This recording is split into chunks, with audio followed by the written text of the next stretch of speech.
Okay, this is a pre-trip on 885. We're going to start by popping open the hood and checking all the fluids.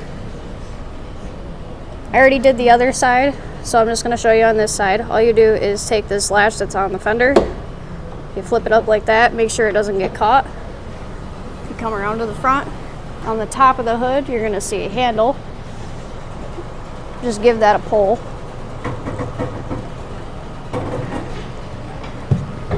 Like so.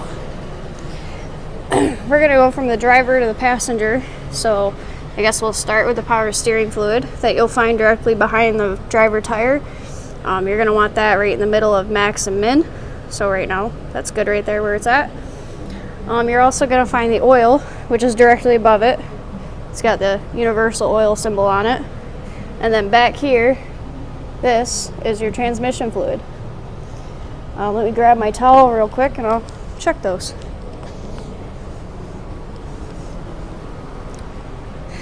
So, if I set this thing up, you'll be able to see me. When you're checking the oil, make sure your engine is off and cold. So before you even start your truck, when you pop your hood, that's when you should check the oil.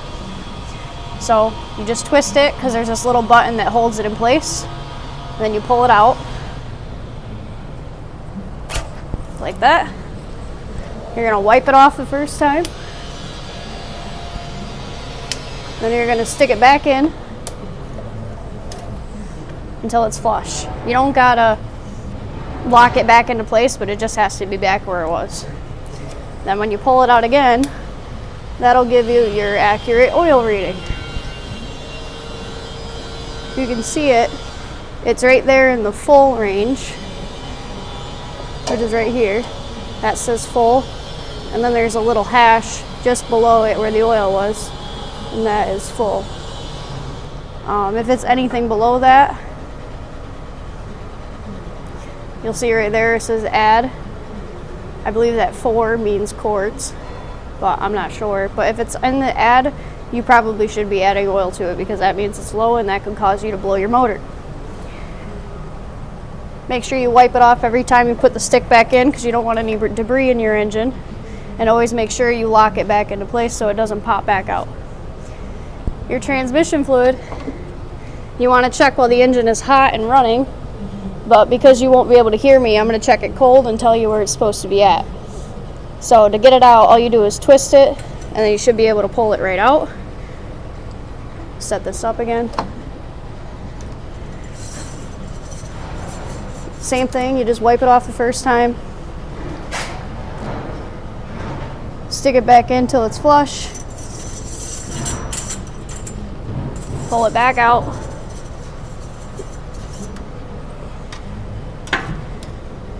And that would be your transmission fluid reading. So I recently had this running so I could pull it in the shop, so mine's going to say it's hot. But that's where you want it to be. When you see it in person, you're going to see writing on the dipstick.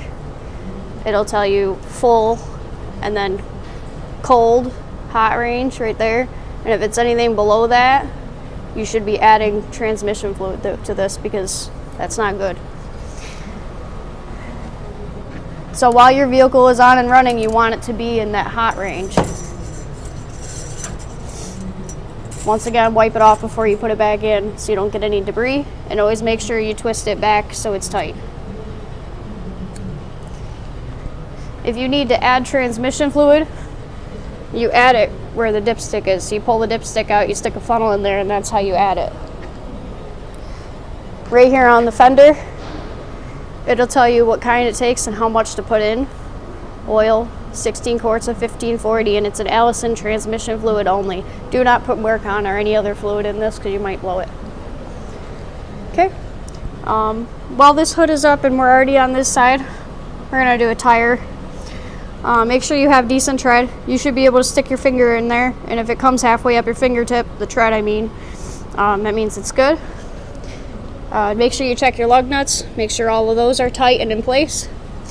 Kick your tires, make sure they're all pumped up, they're not leaking air or anything like that. If you do have a flat tire and you need to refill it, up here on each one of your fenders, you're going to see a PSI rating. That's how much air you put in it. Make sure you look behind the tires and all the steering linkages. Make sure you don't see anything wiggling or loose. Don't be afraid to move it. You're not gonna. And if you do move it, that's not good. Make sure you look behind your tire at the bottom of the rim and the inside of the tire. If you see any oil coming down in there, that means your axle seals are bad. Those need to get replaced. Make sure you look at your shocks. That's that thing right there. If you see any oil dripping down that means that shock is blown. Make sure that there's nothing in the way of the tire. You don't want anything hitting it or rubbing up against it. I'll show you an example on the other side of the truck. I think that's about it for this side. Except for your fuse box cover. Always make sure this thing is on there and, fastened nicely, because if you don't want anything into there, it'll corrode all your fuses and your truck won't run properly. So, onto this side. This is your passenger side. This is a good example of something rubbing on your tire. That was probably from a fender or something dangling in the way. So that means that this would need to get replaced, because that's no bueno. That can blow your tire or make your tread rip off. Anyway, your washer fluid is located right there behind your passenger side tire. Make sure that's full and operational, because believe it or not, that's a DOT violation if it's not. Make sure you have coolant. This is your coolant reservoir. Make sure it's in between max and min. Right now it's just below the low mark, which means it needs to get topped off a little. Inside on the front part of your engine, that green belt and that black belt. Oh, that's not a black belt. Sorry, that was a wiring harness I thought was a belt. But this green belt is your serpentine belt. Make sure you check that for any wear and tear damage. Make sure it's not hanging off of the pulleys or anything like that, because that's not good. These things can cause a lot of damage if they come flying off. Okay, so we'll do a rear tire now as an example. Once again, here's your PSI rating on the fender. When you're looking at your tires, once again, make sure they're hard. They don't sound hollow. You do have duals on both sides, so make sure both tires are hard. Look for any nails sticking in there or anything like that. Make sure you check your tread. Look behind the tire. Check your leaf springs that are located right there. They're on both sides. They go front to back. Make sure those aren't cracked or missing. Look inside, in between your duals. Once again, make sure you don't see any oil dripping down in between them. For your axle seals, it'll be the same thing. So make sure you look down in there. Make sure you don't see any oil coming down or anything of that nature. So I guess we'll move on to inside of the truck and lights.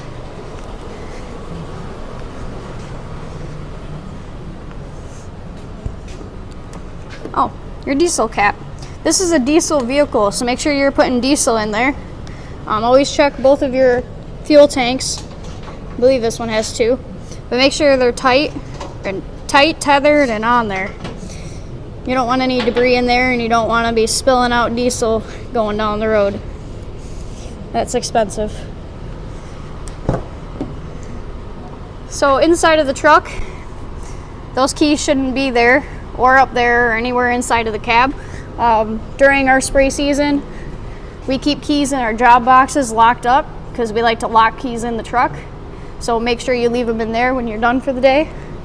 You should have a spare job box key, which is this brown key right here. If you do not have one, take it off if you'd like. Just make sure it goes back on, because if you don't have your job box key at the beginning of the day, that means you can't work, and that's not good. But in here, you will find your cab and all of your lights and all that good stuff.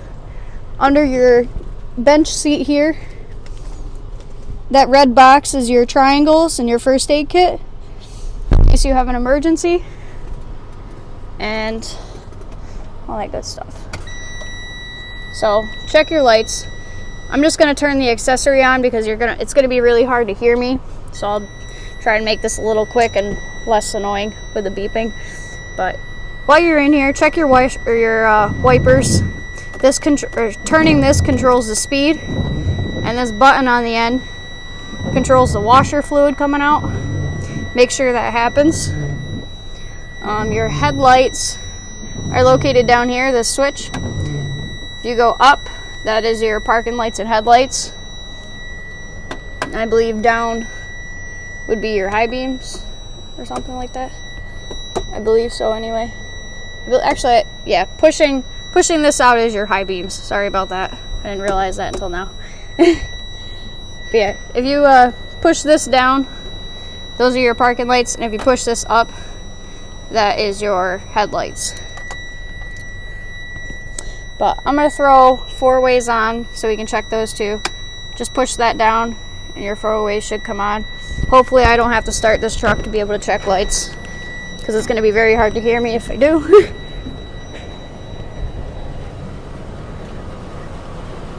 Okay, perfect. So we have a headlight and a 4-way, and another headlight and a 4-way.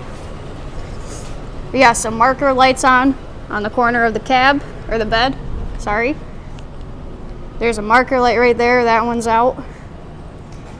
Here's our brake light, 4-ways, turn signals, right there. Right now they're blinking because I have the 4-ways on. Here's another marker light. And there should be 2 more up here on the front corner of this cab. Oh, there's 1. Oh, nope, there's 2. Look at that, it was hiding. So I will throw high beams on. Oh, those were high beams. All right, I'll throw the low beams on now, and I'll do turns, the left turn signal and the beacon. Make sure your beacon's also located right here on your console. Everything's labeled, but you got to check those too.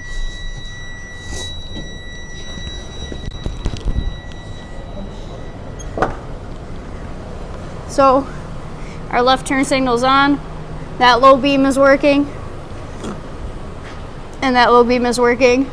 There's also marker lights on your fenders. That one's got to get replaced. And this one works. If you notice up at the top of your cab, there's also headlamps up there. Make sure those work, because that's a violation. And if I walk back here, my beacons and my other turn signal should be on. You have beacons there, and that turn signal's blinking.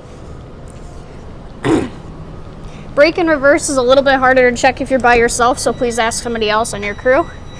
All you gotta do is, when you're sitting here, put your foot on the brake, have them check the brake lights. Same thing for reverse. But you get the gist. Check all your turn signals, make sure everything works. When you start the truck, when you get in the cab, you should start the truck, and then by the time you're done checking all your lights, that's when you should be checking the transmission fluid. So that way it has enough time to get pushed through all the injectors. But when you're in here, check all your gauges, make sure everything's working properly. Make sure your heater and defrost works. You can do that just by spinning this. You can already hear the fans kicking on, and all that good stuff. Here's your adjustment. Right here is your parking brake. When you check that, your truck's got to be running so you have air pressure. That's what this little thing is for. That little P with the circle on it tells you when you can release your parking brake. But when you check that, make sure that's all the way out. See, pull to apply. You're going to apply that. Put your foot on the normal brake. Put it in gear, which would be reverse or drive. One of those two will work. Probably reverse, so you can have the guy check for reverse lights too. And then you're gonna, see if the truck moves. If the truck doesn't move, that means your parking brake is working. Okay? If it does move, that means it's not working. Your seat belt. Always make sure you check your seat belts. Make sure those things work, because you want to return home the way you came into work. So make sure your seatbelt works. Let's get the handy dandy list and see what we missed.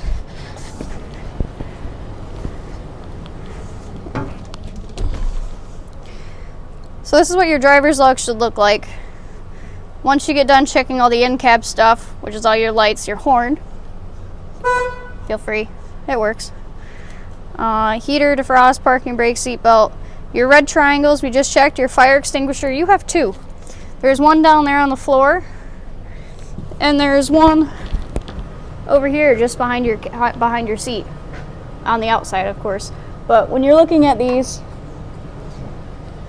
you want to there's a yellow needle right here inside of this thing. You want to make sure that yellow needle is in the green mark. That tells you your fire extinguisher is ready and operational. You always want to make sure you have a pin in this too, so that doesn't discharge without you wanting it to. So that one's going to have a new pin on it because it's missing it. Same thing with the inside one. It's the same fire extinguisher, just a little smaller. Under hood, we checked all that stuff. When you're checking for exhaust system and leaks, leaks could be anything from exhaust, air, or liquid, or oil, or anything like that. When you start your vehicle, you'll know if you have an exhaust leak because the truck will be obnoxiously loud. Air leaks, you should be able to hear air leaks. You hear a constant hissing sound, anything like that. Around vehicle, once again, your fuel tank cap doors, make sure to open and close your doors, make sure they latch and stay latched. Mud flaps, I didn't talk about. We'll get to that in a second. I always forget the mud flaps. Oh, and the license plate light. Mud flaps. Make sure they're a decent length and not dragging on the ground or up too high up on the bed, because those prevent rocks from flying at cars behind you. Those are important. And your license plate light, where is that? I believe it's under. Oh yeah, your license plate light is under this brake light. Make sure that works, because believe it or not, that's also a violation. Just like a car has to have running license plate lights, and so does this. Okay.